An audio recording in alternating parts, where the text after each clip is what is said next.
Assalamualaikum warahmatullahi wabarakatuh. Alhamdulillah rabbil alamin wal aqibatu lil muttaqin.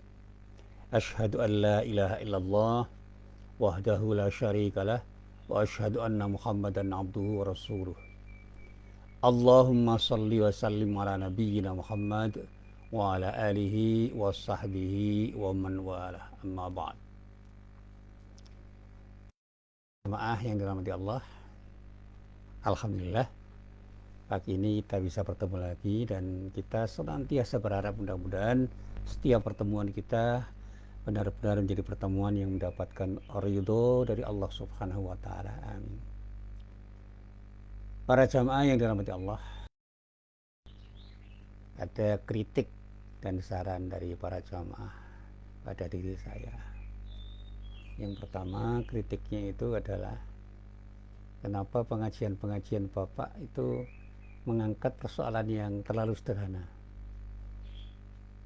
Apakah tidak mungkin mengangkat persoalan-persoalan yang lebih penting, tidak terlalu sederhana, dan menyangkut kepentingan publik? Ya, saya jawab memang saya bisa mengangkat persoalan itu, tetapi persoalan seperti itu sudah banyak diangkat oleh para mubalik, para ustadz, para kiai di beberapa channel. Dan untuk menyiapkan materi itu memang perlu waktu. Di samping juga ketika harus menyampaikan, kita harus piawai menyampaikannya, karena audien yang ada di media sosial itu sangat beragam. Sangat mungkin penjelasan kita yang terlalu rumit itu tidak difahami oleh audiens, oleh para pendengar, oleh para pemirsa, dan boleh jadi mereka bisa salah paham. Termasuk saya diminta untuk menjelaskan persoalan konflik di Palestina. Saya punya bahan sebenarnya tentang konflik internal di kalangan fraksi-fraksi yang ada di negara Palestina, dan juga bagaimana konflik yang terjadi di kalangan internal Israel sendiri, dan juga bagaimana rencana besar Israel itu tetap untuk menganeksasi Palestina, menguasai Palestina, melakukan tindakan yang sifatnya hegemonis agar Palestina itu tidak bisa menjadi negara yang kuat dan bangsanya menjadi bangsa yang rapuh. Saya punya bahan itu, tetapi tidak terlalu mudah untuk menjelaskannya. Di samping itu, penjelasan rinci tentang masalah ini berisiko kalau kita salah berucap, bisa jadi menjadi sesuatu yang kurang baik bagi siapapun, termasuk bagi diri saya.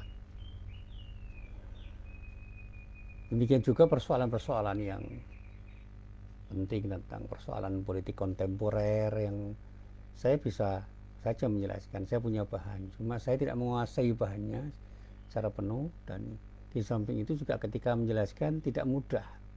Banyak teman-teman saya yang sebenarnya menguasai bahan-bahan yang dijelaskan, tetapi ketika menjelaskan tidak bisa menjelaskannya dengan mudah difahami oleh orang, sehingga banyak orang yang salah paham, dan ini yang saya hindari. Yang kedua, saran supaya saya lebih rinci di dalam menjelaskan persoalan, saya terima. Dan inilah yang ingin saya sampaikan, bahwa saya ingin menjelaskan persoalan sederhana tetapi rinci dengan contoh-contoh yang konkret, dengan maksud supaya apa yang saya jelaskan itu bisa diamalkan, bisa diamalkan dalam kehidupan sehari-hari. Nah, termasuk pada hari ini saya ingin menjelaskan persoalan yang sederhana tetapi sangat penting untuk kita amalkan dalam kehidupan kita sehari-hari. Saya selalu ditanya oleh para jamaah, sekarang ini banyak orang pintar, tapi kenapa orang-orang pintar itu tidak bisa menyejahterakan masyarakat dengan ilmunya? Saya katakan persoalannya bukan pada ilmu, tapi pada akhlak. Tidak bisa dijamin orang pintar itu punya akhlak mulia. Tetapi orang yang berakhlak mulia itu akan lebih gampang diajak belajar, dan hasil belajarnya sekecil apapun, ya, itu akan memberi manfaat karena ilmu yang dia miliki itu selalu dia gunakan untuk beramal dalam rangka untuk memberikan kemanfaatan bagi dirinya dan orang lain dengan akhlak yang dia miliki. Orang yang punya akhlak mahmudah, akhlak yang terpuji, dengan ilmunya yang sedikit apapun itu akan bisa memberi manfaat pada banyak orang, termasuk dirinya. Tetapi orang yang berilmu tinggi, setinggi apapun, ketika akhlaknya tidak terbangun dengan baik, bisa saja justru dengan ilmunya itu dia memberi madorot pada dirinya dan orang lain. Sekarang yang namanya pembohong itu kan tidak harus orang bodoh. Banyak pembohong-pembohong itu yang terdiri dari orang-orang pintar, punya ilmu tinggi, tapi dengan piawai dia berbohong dengan argumen untuk membenarkan kebohongannya, dan dia tanpa beban mengatakan sesuatu dengan kebohongannya itu dengan argumen-argumen yang dia cari. Dan ini persoalan akhlak. Nah sekarang ini lebih sulit mencari orang jujur daripada orang pintar. Saya katakan seperti ini bukan sekedar berkata apa yang tanpa dasar, tapi itu hasil pencermatan saya dan hasil bacaan saya. Ternyata sekarang ini banyak orang yang tidak jujur, tetapi kalau kita cari orang pintar, banyak orang pintar. Dan orang pintar yang tidak jujur juga ada. Orang tidak pintar yang tidak jujur juga ada. Dan ketidakjujuran itu yang melahirkan banyak hal yang beri mudarat pada banyak orang, termasuk di dalamnya persoalan korupsi itu kan diawali dengan ketidakjujuran. Nah, para jamaah yang dirahmati Allah, terkait dengan persoalan ini saya ingin menjelaskan dengan beberapa penjelasan yang sederhana. Ada sebuah pesan dari orang bijak, saya lupa namanya. Dia mengatakan seberapapun seorang itu berakhlak, jadi kata dia, seberapapun seseorang itu berakhlak mulia masih jauh lebih baik daripada ilmuwan yang menyimpan bara pelanggaran keilmuan yang seharusnya dibuang sejauh-jauhnya. Dan inilah petuah kaum intelektual yang punya integritas agar menjaga integritasnya. Saya punya guru-guru yang sampai sekarang masih saya ingat, yang selalu saya sebut, misalnya Pak Kunto Wijoyo itu selalu menekankan begini, belajar yang baik dan jaga diri agar kita punya integritas, agar ilmu kita itu memberi manfaat. Saya juga punya guru Pak R. Fahrudin, ketua Muhammadiyah waktu itu, yang selalu mengatakan jaga akhlakmu, karena dengan akhlak yang kamu jaga insya Allah ilmumu akan bermanfaat. Dan masih banyak lagi guru-guru saya yang selalu menegaskan arti penting akhlak itu ketika saya belajar. Dan ada sebuah kisah dikisahkan dalam sebuah cerita yang saya baca itu, bahwa Abdurrahman bin Qasim itu seorang pelayan Imam Malik bin Anas, menuturkan kesaksiannya selama menjadi pelayan Imam Malik bin Anas. Kata Abdurrahman bin Qasim, tidak kurang 20 tahun aku menjadi pelayan beliau, maksudnya pelayan Imam Malik bin Anas, dan selama 20 tahun itu aku memperhatikan beliau menghabiskan waktu kurang lebih 2 tahun untuk mempelajari ilmu dan 18 tahun untuk mempelajari akhlak. Ini pemetaan beliau, ya meskipun tidak eksak seperti itu. Artinya apa? Perbandingannya luar biasa. Imam Malik itu belajar untuk berakhlak itu jauh lebih banyak daripada belajar untuk berilmu. Padahal kita tahu ilmunya Imam Malik itu luar biasa, tetapi akhlaknya sungguh luar biasa. Dan ulama-ulama besar itu sangat menjaga akhlak mereka. Dan saya belajar dari biografi beberapa ulama besar itu, ternyata akhlak beliau itu luar biasa. Sementara ilmu mereka itu sudah tidak perlu kita ragukan. Nah, Imam Malik bin Anas yang juga dikenal para ulama besar lainnya, yang juga dikenal oleh para ulama besar yang semasa dengan dia dan setelah masa beliau, selalu menjaga kualitas akhlaknya, baik akhlaknya kepada Allah, akhlaknya kepada Rasulullah, dan akhlak pada sesamanya. Nah, ketinggian derajat pencapaian ilmu yang mendalam dan kebesaran wibawa itu tidak menjadikan beliau itu merasa lebih mulia dan lebih baik daripada yang lain. Semakin tinggi ilmu beliau, bahkan dia semakin rendah hati, tawadhu. Dan ini sangat jauh berbeda dengan para ilmuwan zaman sekarang yang pada umumnya semakin tinggi ilmu mereka, mereka semakin sombong. Sikap tawadhu mereka seringkali tidak terlihat. Bagaimana para ilmuwan di zaman dulu itu punya sikap tawadhu itu luar biasa. Dan ini akhlak yang tidak mudah dibangun oleh banyak orang. Kenapa seperti itu? Karena mereka, para ilmuwan di zaman dulu sadar bahwa meletakkan akhlak di atas ilmu itu menjadi tanggung jawab manusia. Kalau kita itu sebagai anak, mari kita letakkan akhlak kita ketika kita berinteraksi pada orang tua. Ketika kita sebagai santri, mari kita letakkan akhlak kita kepada kiai kita. Ketika kita sebagai siswa, mari kita letakkan akhlak kita kepada guru-guru kita. Ketika kita sebagai mahasiswa, kita letakkan akhlak kita pada dosen-dosen kita.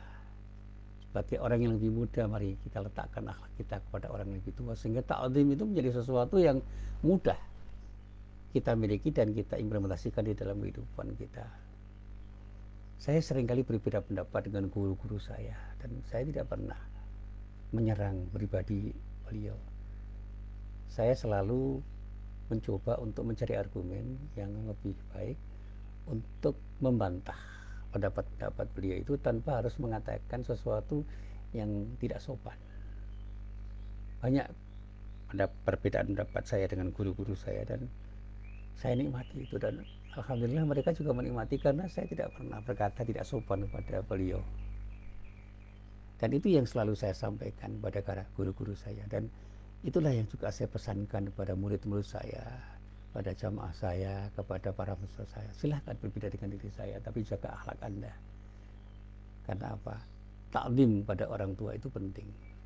Saya juga akan menghormati anak-anak muda, dan saya menghormati para mahasiswa saya itu sebagaimana mereka menghormati diri saya. Dan alhamdulillah interaksi saya dengan mahasiswa itu selama ini alhamdulillah cukup baik, dan saya tidak merasa punya jarak dengan mereka karena mereka merasa menjadi bagian dari diri saya, menjadi teman saya, dan saya juga merasa menjadi teman mereka.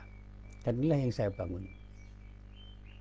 Nah, para jamaah yang dirahmati Allah, yang namanya meletakkan akhlak saat ini itu menjadi hal yang sangat penting di saat banyak orang yang tidak peduli lagi pada persoalan moralitas misalnya.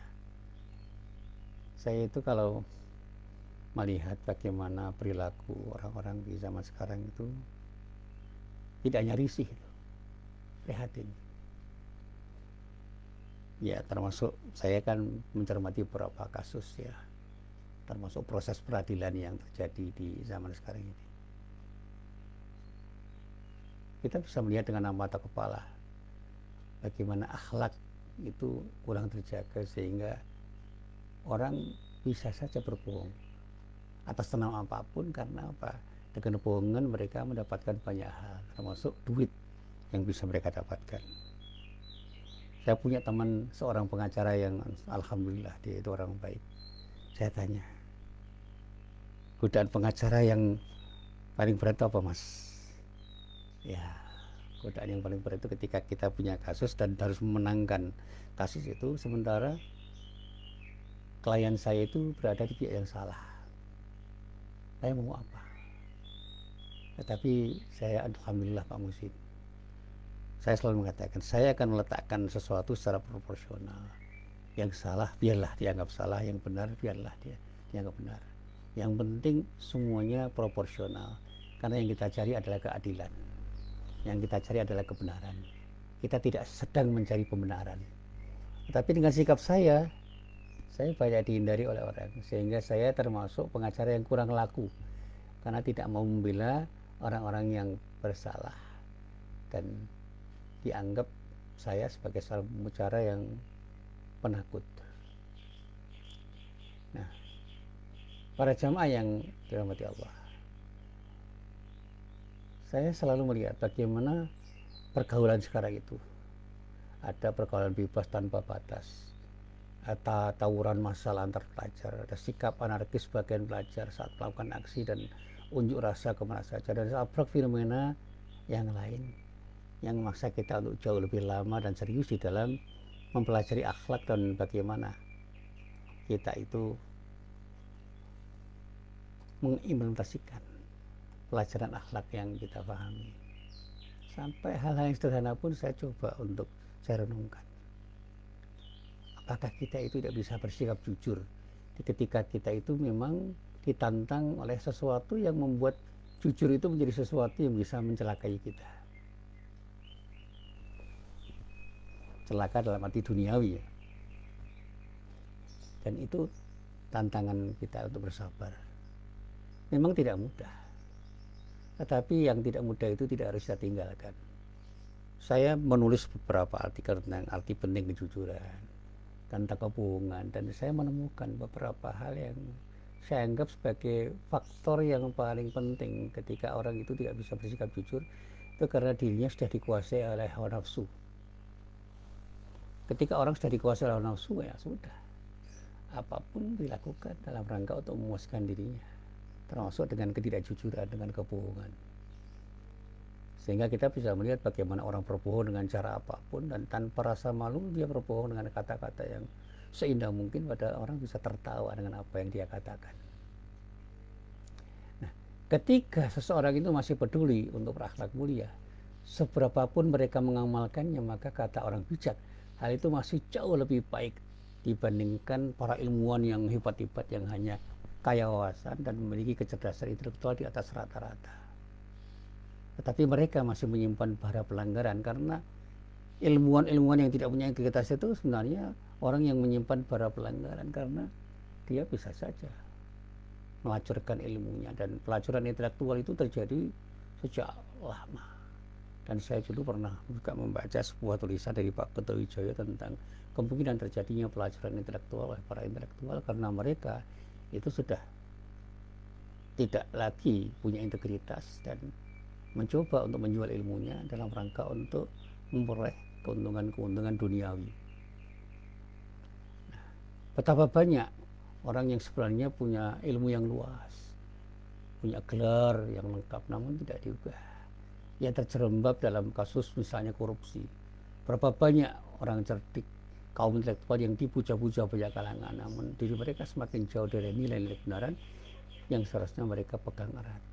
Apalagi ketika mereka sudah menjadi pejabat, sulit punya integritas itu. Karena apa? Mereka takut kalau jabatannya itu dicopot, sehingga atas nama jabatannya ya, dia berbohong. Dan bahkan sekarang orang banyak yang mengejar jabatan dengan cara yang sangat manipulatif, dengan cara apapun yang penting dapat lah gitu. Dan saya selalu merenung apa yang mereka lakukan itu untuk apa. Tapi ketika saya coba untuk saya pahami, karena mereka punya cara berpikir yang berbeda dengan cara berpikir saya. Saya masih ingat ketika Rasulullah bersabda dalam sebuah sabdanya yang diriwayatkan oleh Imam At-Tirmidzi dalam kitab Sunan At-Tirmidzi juz 4 halaman 370. Hadisnya hadis nomor 2018, dan juga bisa kita lacak di dalam kitabnya Imam Ahmad bin Hanbal, Musnad Ahmad bin Hanbal juz 4 halaman 193. Hadisnya nomor 1776. Riwayat ini berasal dari sahabat Jabir bin Abdullah radhiyallahu anhu. Dikatakan Rasulullah itu bersabda, "Inna min ahabbikum ilayya wa akrabikum minni majlisan yaumal qiyamati ahasinakum akhlaqa. Wa inna abghadakum ilayya wa ab'adakum minni majlisan yaumal qiyamati astarsarun." Ini ada kaca yang harus kita terjemahkan. Astarsarun wal mutasyaddiqun wal mutafaiqun. Qalu ya Rasulullah qad alimna astarsarun wal mutasyaddiqun famal mutafaiqihun famal mufaiqihun. Ini ada mutafaiqihun, ada kata-kata yang asing. Saya mencoba mencari apa makna itu. Al-mutafaiqihun, al-mutafaiqihun itu kata yang asing, dan saya juga baru menemukan itu ketika membaca hadis ini. mutafaihiqun. Ini apa sebenarnya? Tapi kata Rasulullah itu jelas, qala al-mutakabbirun. Ternyata kata al-mutafaihiqun itu sama dengan al-mutakabbirun. Ya, hadis ini kalau diterjemahkan dengan bebas bisa saya katakan sesungguhnya di antara orang yang paling kucintai kata Rasulullah dan tempat duduknya itu lebih dekat kepadaku pada hari kiamat ialah orang-orang yang paling baik akhlaknya. Jadi orang yang paling baik akhlaknya itu yang paling dicintai Rasulullah, dan di hari kiamat dia adalah orang yang paling dekat tempat duduknya dengan Rasulullah. Sebaliknya, dan sesungguhnya orang yang paling kubenci dan paling jauh tempat duduknya dariku pada hari kiamat adalah as-sarsarun, yaitu orang yang banyak berbicara, orang banyak ngomong. Al-mutasyaddiqun, orang-orang yang banyak berbicara dan pembicaraannya cenderung tidak bermanfaat. Dan al-mutafayyiqun,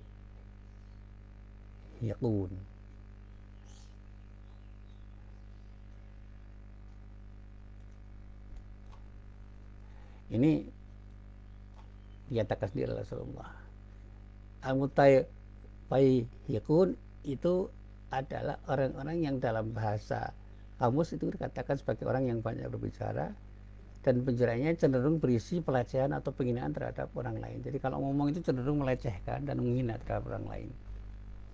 Nah, para sahabat pun pada waktu itu bertanya, ya Rasulullah, tentang as-sarsarun dan al-mutasyaddiqun kami sudah tahu, lalu siapa yang disebut dengan al-mutafaihiqun itu?